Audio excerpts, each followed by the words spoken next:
How to write code for Floyd Warshall algorithm. In the last two lectures, we learned about Floyd Warshall algorithm. What is this algorithm used for? It is used for finding the shortest path between all pairs of vertices. It is an all pair shortest path algorithm, right? Here we are going to see how we can write code for Floyd Warshall algorithm. Let us start with this. First of all, I'll just outline the steps that we discussed in the last few lectures. The first thing that we discussed is we need to initialize a distance matrix. There should be a distance matrix which should be V cross V, where V is the number of vertices. We should have a V cross V distance matrix. How should it be initialized? We should have dii. This should be equal to 0. That is distance from a vertex to the same vertex. That is always 0. Whenever you have an edge between any two vertices I and j, distance ij will be equal to the weight of the edge wij. This is the initial values, okay? After the algorithm is run, these may change.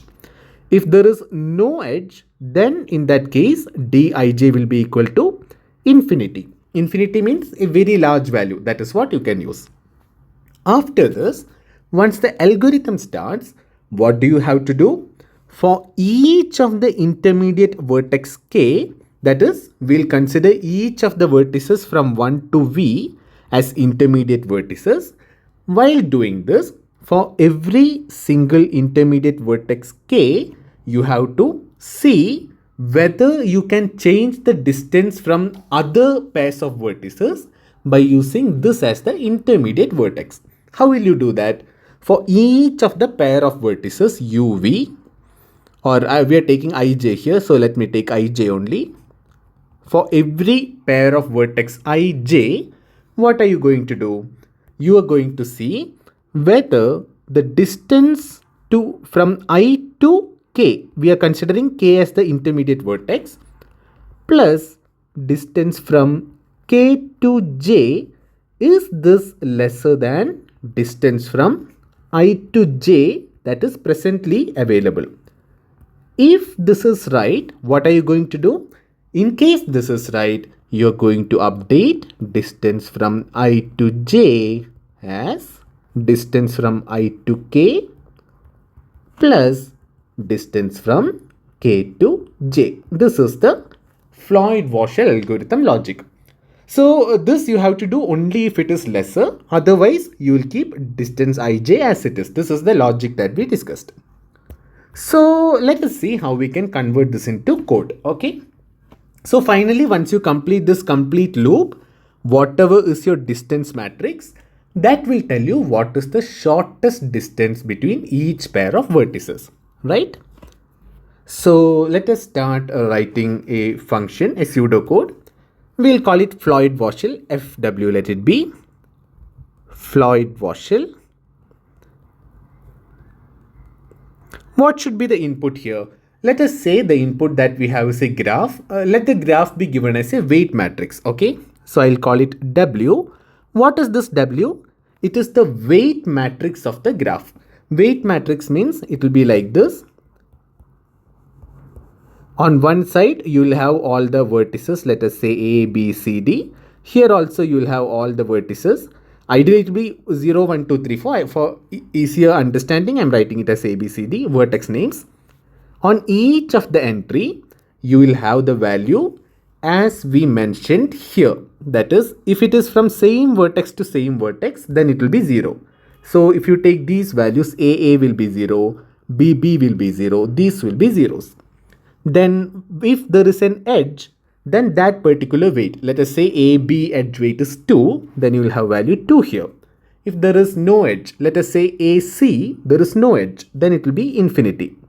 Like this, the distance matrix will be filled. This is the weight matrix, okay? We are taking this as the input. Now, if this is the input, what are the steps you have to follow? First thing, you want to know what are the number of vertices. So n is equal to number of vertices in W. Your weight matrix, whatever is the number of vertices. How do you know number of vertices? If your weight matrix is of dimension V cross V, then V is the number of vertices. Okay. Next thing is, you should initialize a distance array. This distance array should be a V cross V array. That is, whatever is the dimension of the weight matrix, the same will be the dimension of your distance array, distance matrix. Next step is, you have to initialize this distance matrix. You have a V cross V array. This should be initialized. How are you going to initialize?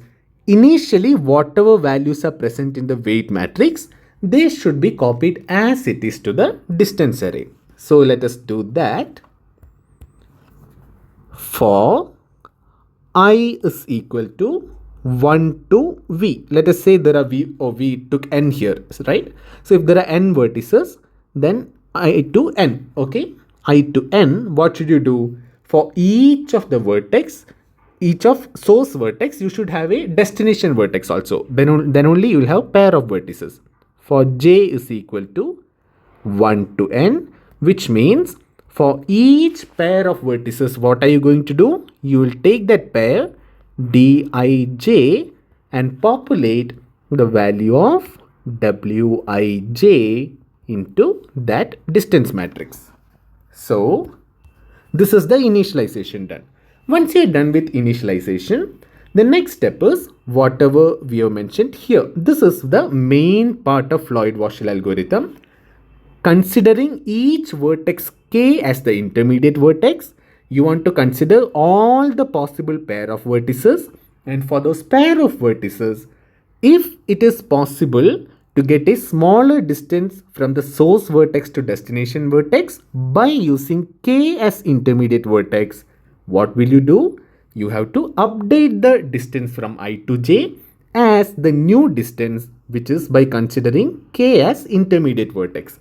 So the exact logic of why we are using k, how it is getting used, these things we discussed in the previous lectures. So here we are directly going into writing the code. Okay. So let us write that part.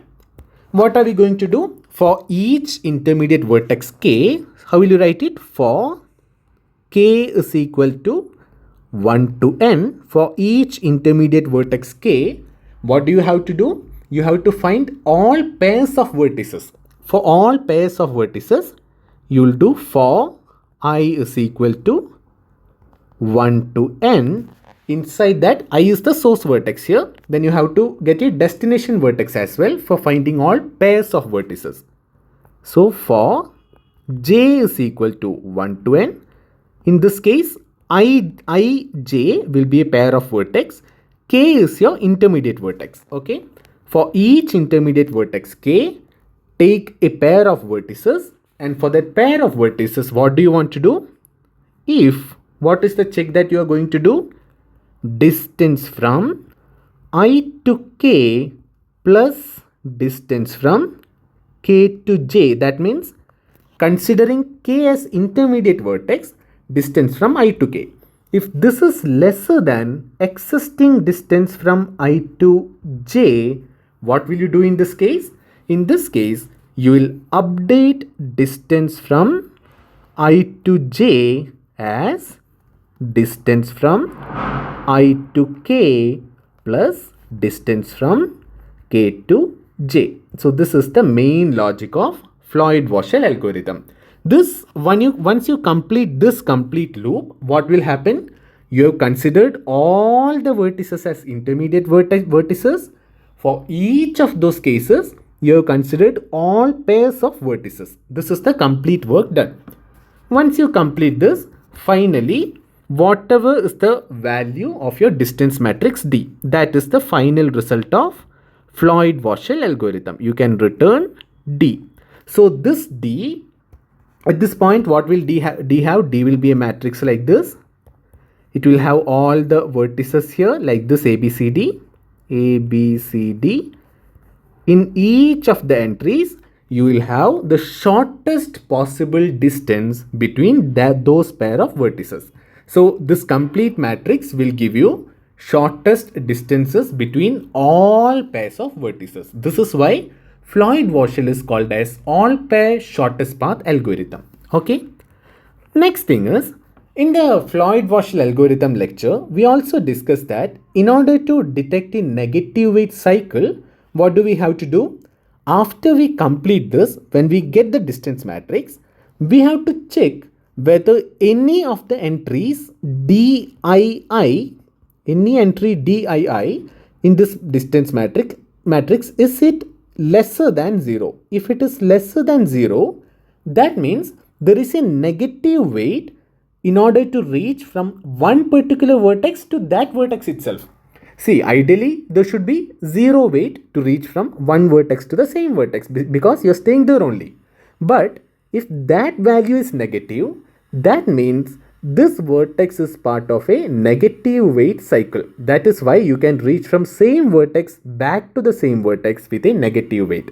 So in order to check for negative weight, that is negative weight cycle, this is what you have to do. You have to check whether any entry dii in the final result of the Floyd Warshall algorithm, whether it is lesser than 0. How can you check that?